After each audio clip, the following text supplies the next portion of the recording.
Hello again, and welcome back to the Slow Flowers Podcast with Deborah Prinzing, episode 547. This is the weekly podcast about slow flowers and the people who grow and design with them. It's all about making a conscious choice, and I invite you to join the conversation and the creative community as we discuss the vital topics of saving our domestic flower farms and supporting a floral industry that relies on a safe, seasonal, and local supply of flowers and foliage. This show is brought to you by slowflowers.com, the free online directory to more than 880 florists, shops, and studios who design with local, seasonal, and sustainable flowers, and to the farms that grow those blooms. It's the conscious choice for buying and sending flowers. Thank you to our lead sponsor, returning for 2022, Farm Girl Flowers. Farm Girl Flowers delivers iconic burlap wrap bouquets and lush, abundant arrangements to customers across the U.S., supporting U.S. flower farms by purchasing more than $10 million of U.S. grown, fresh and seasonal flowers and foliage annually. Discover more at farmgirlflowers.com. Our first sponsor thanks goes to Details Flowers Software, a platform specifically designed to help florists and designers do more and earn more.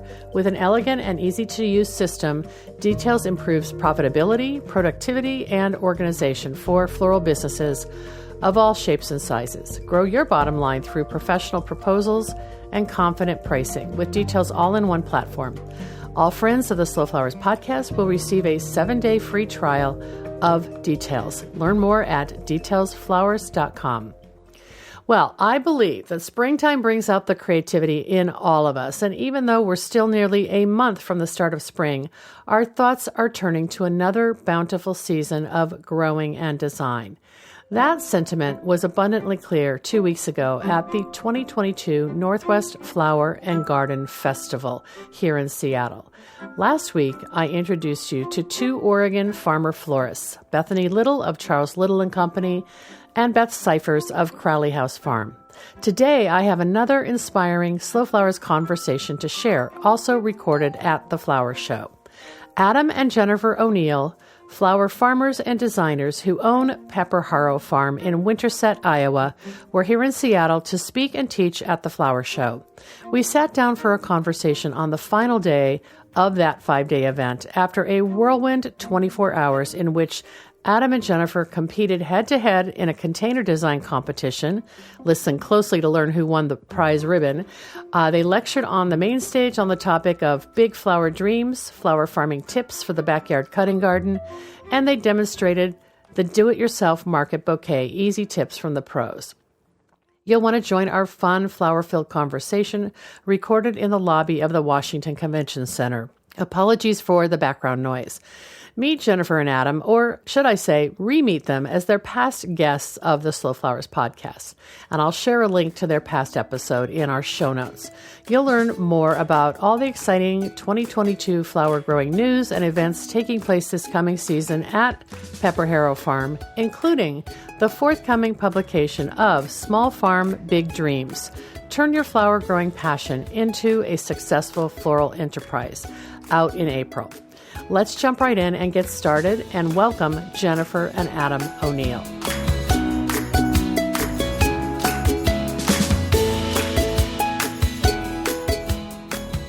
So talk a little bit about what were your presentations and just give us the clip notes. Oh, hold on. Let's start with the most important presentation we did.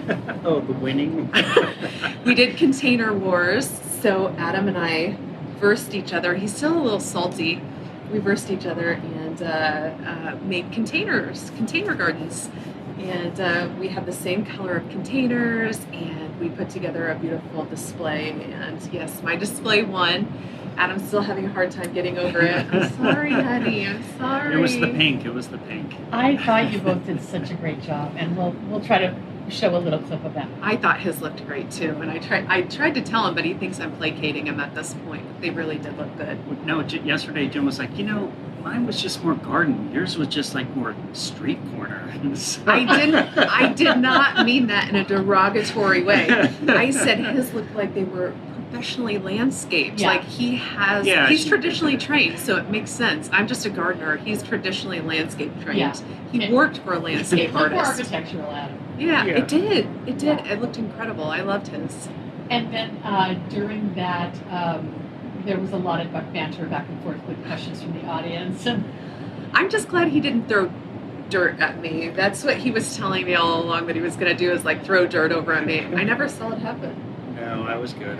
You were well behaved. Yesterday afternoon, you gave kind of your core talk here, which was basically secrets from the flower farm for the backyard cutting garden. Yes. That was a great crowd. Yeah, we were a little nervous because we heard Cisco was speaking at the same time, and we thought, oh, it's going to be a ghost town in here. Nobody's coming, but that room was packed. Yeah, we had a really good There were time. several hundred people there. I couldn't even figure how to estimate, but it was full. Yeah. But that was our first time with we had completely revamped our cutting garden presentation. So this was the first time working with it, presenting it.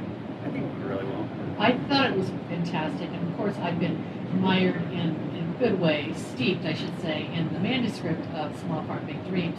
You condensed all the high notes, the lessons you wanted as takeaways, and made those part of your presentation. Yeah, yes, definitely. And we just realized we have a lot of visual gold that we wanted to share with people, and we did have a chance. We actually gave this same presentation for our local botanical center in Des Moines, and we realized, like, oh, we were getting too into the weeds talking about things that gardeners actually already know.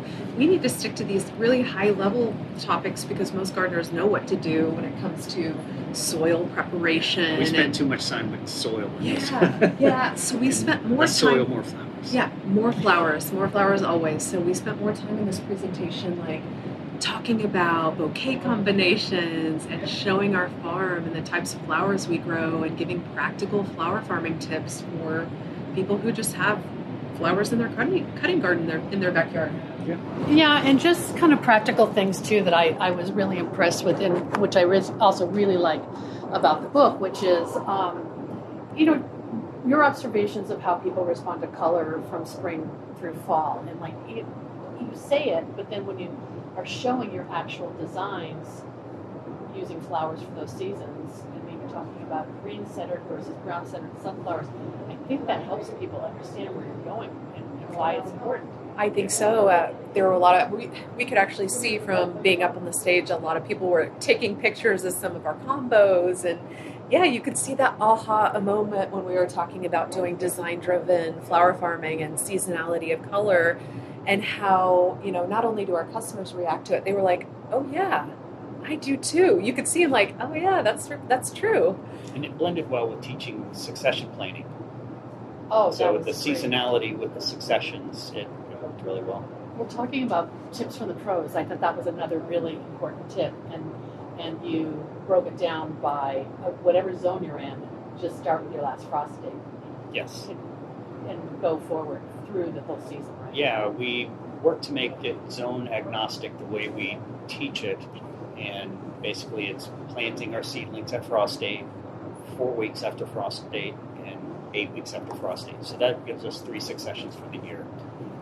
And then there's the sunflower succession was a completely different recipe, Totally different. right? Yeah, we do every 2 weeks in our sunflowers.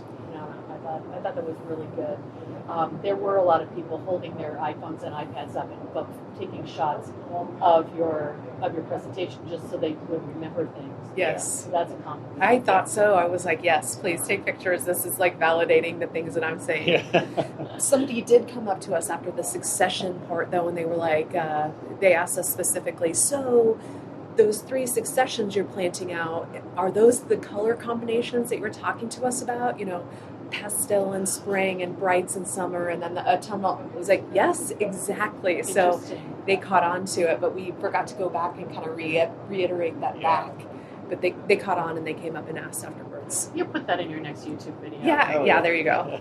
I thought that was so brilliant to refer people to the QR code so they could come, either order Small Farm Big Dreams, a signed copy, or watch some of the YouTube videos. So has it been just like the last 2 years that the YouTube videos or your video education has really been an emphasis for you? I think digitally is kind of what we're looking at across the board, even above and beyond YouTube. How do we make what we do a little bit more accessible for everyone? And so the QR codes have been a gateway to that. How do you get people to you? It's hard to verbalize that. How do you spell PepperHarrow Farm? And especially with the nuances of Instagram, like it's PepperHarrow_. That's really complicated for people. Yeah. If they can just put their phones up and take a picture or scan it right there in the room, boom. I think it was instantaneous after that presentation. We went into Instagram after that, after showing our QR code. There's 20 followers that happened instantly from just showing that during the presentation. It was very cool. And we've enjoyed the YouTube. It's just another way for us to be creative. It's actually a lot of hard work. Yeah. But it's another avenue to be creative and show what we're doing on the farm. And I like the editing portion personally. So it was easy for me to start nerding out on that. So how do you decide like what topic, and do you storyboard it out, or do you just kind of do a lot of filming and then use the editing process to edit to make it chronological? Well, you want to? I'll take it. Okay. Adam's more like fly by the seat of his pants. He's like, I have an idea. Let's do it on this. And I'm like, I have to have it outlined because that's how my brain thinks. And if I don't have an outline to kind of guide and follow myself, then I get lost and he gets frustrated. So we usually storyboard it out. We do an outline and then we kind of have high-level bullet points. And we'll literally say, you take this, I'll take that. You take this, I'll take that. And as we're going through... But we keep it very high level because we want what we're saying to be our words, not like we just don't script very much at all, if at all. It's more extemporaneous than you just conversational. Mm-hmm. Yeah, and it's easy to edit out when we stumble and stutter and stuff like that. And for the most part, when you know a topic really well, it's easy to just have a conversation about it. Like, even our presentation yesterday on flower farming tips for the backyard cutting garden, it's like, we were just up there having a conversation with us and them. Everything that we had, yes, we practiced it a few times. Yeah, we knew high level what we were going to say, but we were really just getting up there and having a conversation between us and the audience. It was really fun. It seemed very natural, and I loved it. I loved that you would ask each other questions about maybe what your favorite is or what your approach is or your philosophy, and it was actually... I think people got more information that way because they were getting two grains of information. I thought it was fun. Maybe the husband and wife banter, like how he wants to make the made trucks. And I'm like, I love that, Adam. I thought that was great. I want the meat truck someday. You have people rooting for you. Oh my gosh. When you do the YouTube videos, then are you you have a tripod, or what is your setup? We just have a tripod, and we have a few different cameras that we use, but we really kind of like the iPhone. The iPhone shoots just super quality photo, but we'll whip out our good camera occasionally to get some really nice B-roll. And then your iPhone you use with wireless mics? Yes, yeah. There's plug-in mics that go right to the iPhone, so you can get good audio quality. That's the secret, because people need to hear what you're saying. Yeah, that's the secret to good YouTube videos. The footage can be not so great, but as long as the audio is good, you're okay. I would say the way we got to it quickly, we were getting ripped because of our poor sound quality. And boy, they will let you know if you're not doing a good job. They'll let you know over and over again, like, hey, improve your sound quality. You've got to do something. So we were like, okay, we need to bite the bullet here and make the investment into some really good mics. Yeah. And then do you do captions? No, not yet. I think I have them turned on in YouTube. They have like an auto caption, but I haven't watched it to see how it works. I'm trying to remember from the ones I've watched. I know there's a title card, and you say what the video is about. It's a lot of work to do, like to caption all that we say, because we ramble a lot too. We crack up though, because our kids caption everything they watch. They put the caption on. I'm like, what is this about? This is like, they like reading movies. I know, all three of our kids. So I'm like, I noticed that on some people's even their stories. It's an app you put on, right? And we'll just caption it. Yeah, we got to start doing it more, maybe. I don't know. We can cut this part out. Okay, so one of the reasons you're here is because I was so excited to help pre-promote Small Farm Big Dreams, and I convinced the show that they should look at presentations from you, and I was expecting one, and lo and behold, they booked you for 3 presentations. So you've been here all week in Seattle, and you've been working on a bunch of projects. Can you talk about what you've been working on? Oh boy. Did some filming, right? We did a lot of filming the first few days, and did a lot of video work, video editing. So some might be more unspontaneous, like stories and reels. People will have seen those. Yeah, I think. You've got some things coming Jen's down been the doing pipe. really good at doing the reels and TikToks. Yeah. Really, the big thing is we're like, ooh, we keep recreating the wheel by platform, and it's like, if I do a reel, or if I make a TikTok, it's going to go on a reel, and it's going to go as a short on YouTube. Like, why have to recreate content between all the platforms? Just reuse what you have and spread it around. So I've been doing a lot of that. Is that because basically every platform has a different audience that finds you? Yes. They're not the same audience. There is a little bit of an overlap, but not much. When we put something on YouTube, it's hitting a way different audience than if we put it on TikTok. So we recognize that. It's like, if you have something, put it on all the platforms, right? Yeah. And we know specifically Instagram's really pushing Reels, and so are the other 2 platforms. So that's what we need to be doing, is more short versions of what we're seeing here. And being at the garden show, it's like an adventure. You have so much content to be able to take and make little reels or little shorts for YouTube. Yeah, I ended up with hours of footage while I was here. So it's going to be a lot to process. Well, I think it's interesting because this is a consumer show. Yeah. And we were talking earlier about, you have a diversified audience of gardeners and professionals and florists. Like you have all these sweet spots, and being at a show like this, you can kind of touch them all based on what you're sharing or showcasing. Yep, you got it. Adam was like, I don't know if we should show Fleur de Ville, because it's a little bit more floristry type oriented. But it was a smash because it's art, it's beautiful, it's amazing to see what everybody's created with flowers, and flowers are really at the core of what we're about. Yeah. No, I agree, and it does connect non-gardeners with flowers in a new way, so maybe they become more curious. Yes. Maybe they want to buy one of your books and, learn more about growing their own flowers. Yeah, definitely. So we are here at the middle of February. We have about 2 months out before Small Farm Big Dreams is ready for its debut. Should we talk a little bit about the book before we wrap up? Yeah, let's do it. Okay.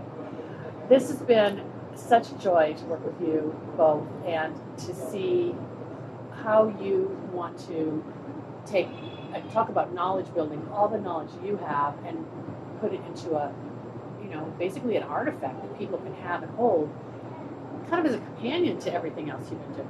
Yeah.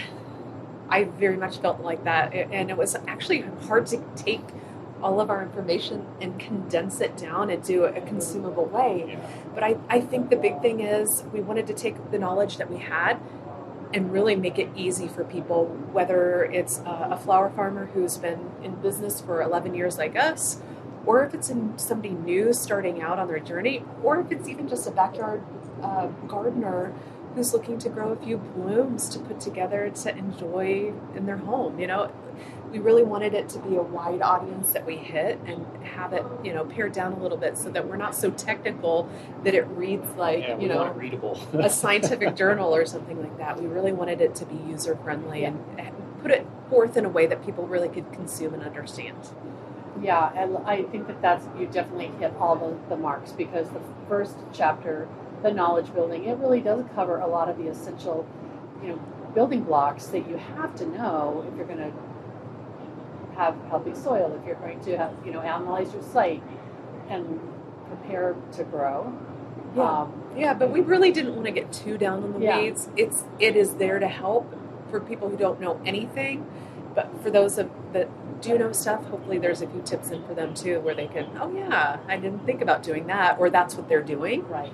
Good things. Oh, there's great tips in there. I mean, I think the one that I took away is the 6-inch or 9-inch spacing on pretty much any flower, and I think that alone will simplify the planting process for anybody. And I think that's the big takeaway is like, we want it to be simplified. We don't. Yeah, we didn't want it to be daunting at all. Yeah. We want someone to read it and be inspired and think, I can do this. I can do this. Yeah, I mean, you can make things complicated if you want to make them complicated, but for us and the way we do our business is, how do we simplify this for ourselves?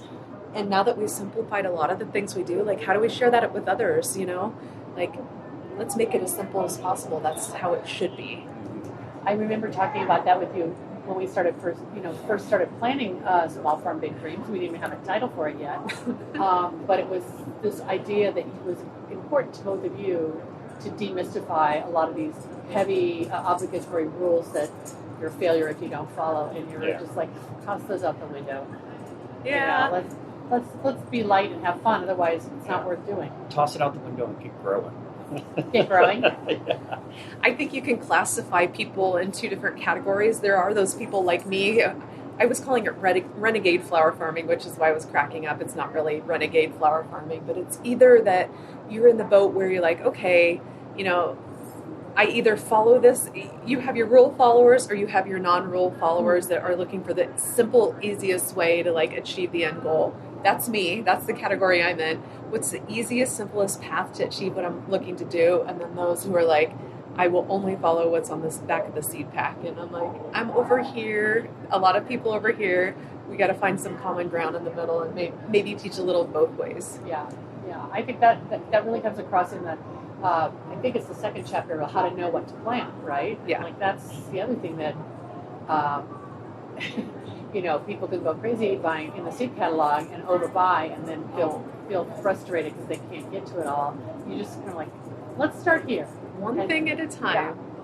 Bite it off in small bite-sized pieces. Yeah, really, it is that. Like, start with the easier things, get a mastery level, and then kind of like test yourself as you go to kind of tackle some of those more challenging things. Yeah. The Market Bouquet was a hit today at the Northwest Flower and Garden Festival, and you obviously talk about going to market in Small Farm Big Dreams. Once you've grown all this product, all these beautiful flowers, how can you share them and connect with your community, either financially or not? I mean, it doesn't have to be a business. Yeah. Right. You want to talk a little bit about that? About sharing the flowers? Well, it's in a few different ways. So Yeah. going to market, of course, we're a commercial cut flower farm. A lot of our flowers go to market. But the flowers that we have left that we have in abundance, where do we take them? Where do we share them out with? And that's called out very clearly in the book. Is it's not all about taking your flowers and selling them. It's about spreading the joy. So a lot of our garden party. Yeah, well, a lot of our extra flowers actually will go to our local nursing home, and for their residents, they actually hold a farmers market day and let the residents go pick their own bouquet out and create their own bouquet, which sweet. is amazing. Adam was taking our bouquets after market and donating them to a local children's hospital for the nurses and staff there to be able to enjoy, because they've just been working so hard. It's nice to be able to share that out with them. Yeah, it's awesome just showing up with some kindness and leaving it and sneaking away. But I liked what you said yesterday, Adam, which I know is discussed in the book, is that for the two of you, one of the most enjoyable, relaxing ways to unwind is to just cut everything at the end of the season and go have your own private design session and like therapy, right? Yeah, just we're done. Let's play with our flowers. So that's a big joy of ours at the end of the season, is cutting everything out. And, just having a nice big, doing multiple designs, just playing around with flowers. And you might photograph them. You might put them on YouTube. Yeah, you might create content. a bunch of pictures. Yeah. But we also like doing that during design classes too. Is that's our time where we're not out cutting flowers 24/7. Yeah, a lot of work went into putting on that design class. A lot of the flowers that were cut there, we went out and cut them right beforehand. But we actually get to sit there and enjoy and see people really appreciate and fawn over our flowers. The classes are the favorite part. It's amazing. Yeah. And you posted all your 2022 classes already. on your website? Or it seems like I saw a bunch go up at the end of the year. A lot of them are out right now, but not everything is out. There's a few more big events that we're going to be putting online, and a few surprises coming. There's a few surprises coming. Okay. Not many, but a few. But you probably saw this year we have a botanical maker series. Yes. And yes, so we're going to be making floral fragrances. And this came about because we have lavender essential oil that we produce on the farm. And now that we're in that, we're like starting to explore other things that we can distill with our little copper still, other essential oils and things. And so we're doing a perfume making class where we're going to be exploring the different floral fragrance combinations that smell good together. And people are going to be making 3 roll-ons to take home with them. We're going to be doing candles, and what's the third one? Dye or soap? Oh, soap making was the other one. But yeah, I'm inspired by this dyeing, natural dyeing with flowers. I told Adam, we watched Julie Beeler yesterday, and I'm like, I am totally going home and playing with this because it looked so fun. But honestly, she made it look a little too easy. I'm like, I think she's a next level kind of person. But again, all of those things you just mentioned about the Botanical Makers series, they're getting people connected with what you're growing in other facets besides just cutting a bouquet. Right. Yes. And so it's broadening your product mix, your offerings. And you've done that already with the lavender, so Yeah. it's sort of a natural. Yeah. And you said you're planning, how many dinners are you planning this year? Three dinners. Okay. I mean, the lavender dinner is the out in the field one, right? Yeah, all 3 of them are actually out in the field right now. Okay. So currently we have a Mother's Day brunch planned, and it will be al fresco style out in the fields. And there's a theme here too with this changing of the seasons. This is really La Primavera. It's showing the start of our season. Our fields are, just starting to get planted up. You're seeing baby seedlings in. We have plants for sale during this time. And then we have the second dinner, which is the lavender in bloom. They're literally sitting in and around our lavender fields. And Adam was cracking up last year. We put tables in the middle of the lavender. He's like, nobody's going to sit there. Oh, yes, they did. Oh, yes, they did. And they looked like they were surrounded by these huge lavender plants. Yeah, well, we thought people like, nobody's going to go in here because of all the bees. Right. The bees are everywhere. The bees are so distracted and busy, like they could care less that you're there. Mm-hmm. So people sat right in the bees, right in the lavender. It's almost like a fantasy. You can transport yourself to Provence. Right? I know. It's pretty spectacular. Is that why you wore a lavender sweater? That's an awesome color. Oh, yeah. Crafty. I like it. It's perfect. But we actually looked back at pictures of this lavender and bloom dinner from last year, and I was like, this is my farm? This happened? Oh, you forget when you're in the heat of the moment and in the height of your busy season on your farm, to take a step back and enjoy. But looking back at these photos, I'm like, whoa. We still pinch ourselves. It's like a dream world. It literally looks insanely gorgeous. What is your maximum on that? 150. Oh my goodness. Yep. And then our last one is our Dahlias in bloom. And that's another popular one, and people just go crazy for it and just have the best time. And the feedback we get is like, we're definitely doing this again. And we're telling all of our friends. I'm like, very cool. I love it. New this year, though, with the lavender in bloom, we're doing a picnic. And this was something that we didn't want to do a huge dinner with 150 people. We wanted to keep it small and intimate. Only 15 couples, so it's per couple, so I guess 30 people total. And we'll create a romantic, unique experience in the lavender, a picnic. Yeah, but they get a branded picnic basket that has cutlery, plates, and glasses. And then we supply a little charcuterie board with a partner that we're partnering with for that. And we're sending them out into the fields. It's bring your own beverage, and they have a romantic set up. Yeah, they have a romantic evening out with the lavender. Oh my gosh. It's a special experience. It sounds special and also less work than feeding 150 people. Yeah. I mean, just let's be practical. That's a lot of work. It is. It's a lot. It's a lot. We actually place all the tables and chairs out in the flower fields, and it's insane. It's crazy. And the kids always like, oh no, we have to do this again. We still have 2 children at home. We have 3 kids. Our 2 kids are still at home, and they end up having to help us, and they don't dig it. Yeah. Yeah, it's a chore. Yes, exactly. Like, oh no, they're doing it again. Well, I'm glad you're willing to just visit a little bit with me today. I loved working with you both for many, many years, but especially this past year as we birthed this book and get ready for the celebration of it being published. And people who are watching this can find all the ordering details in our show notes at slowflowerspodcast.com. And I think you should pre-order now from PepperHarrow to get your signed copy. Yep. Of course, you can find the book elsewhere, but that's going to be special to have a little note from the two of you. Yeah. I was going to say signed copy and the opportunity to come on farm for our launch party.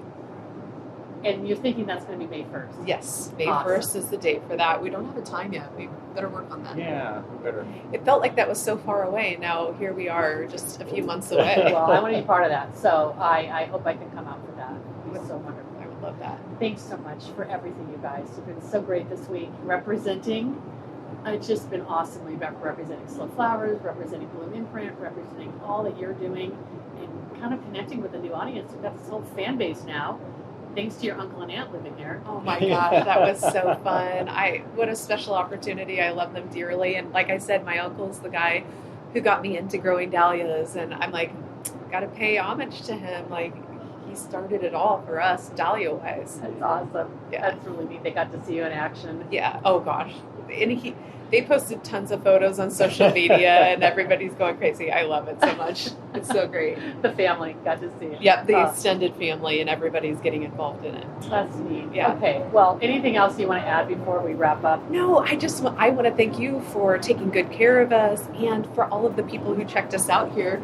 It was fun. So many people approached us after we were done with a lot of our talks and asked tons of questions. It was awesome meeting new people. Yeah. New group of people. And there was no lack of interest in flower farming and growing cut flowers. So it's really cool to see that interest taking off out there. And I'm like, I just want everybody to grow something, even if it isn't flowers, to grow something. And there's no lack of that going on in the world. And that's just awesome to see. Yes, I agree. Awesome.